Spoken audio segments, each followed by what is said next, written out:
There are many recognised distress signals you can use when you need assistance at sea.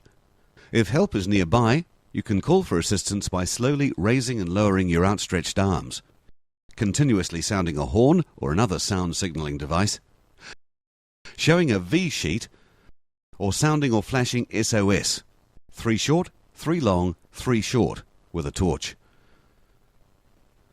The most effective signal is Mayday on channel 16 on your VHF radio, which will attract help from other boats nearby and from shore stations, Maritime Radio or Coast Guard.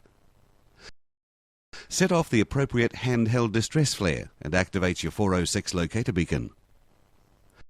A mobile phone can be used, but don't rely solely on mobile phones. They're often out of range, batteries can go flat, and you'll be talking to just one person. Always use in the bag.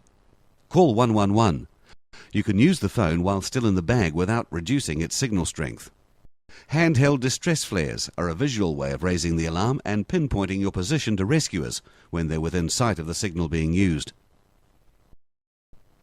Maritime New Zealand recommend that all pleasure boats should carry visual distress flares as well as a waterproof handheld VHF radio.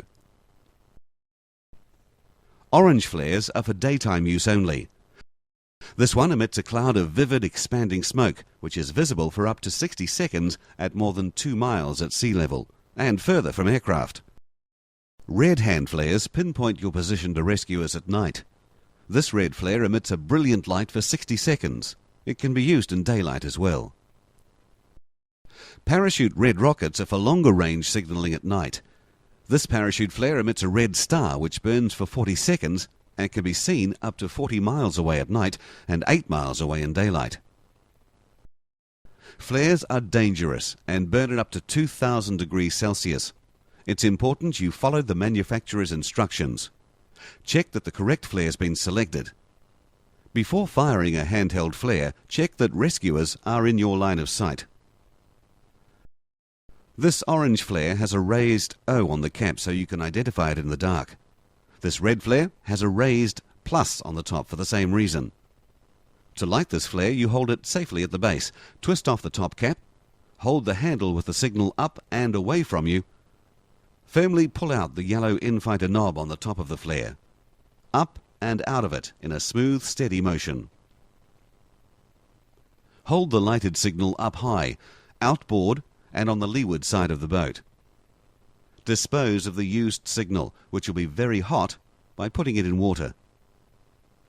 A striker cap may light other models. Know what type of flares you have and read the instructions periodically so you're prepared for emergencies. Ensure your distress flares are in good order and up to date. Check the expiry date and replace every 3 years. Always stow them in a waterproof container which is readily accessible in an emergency.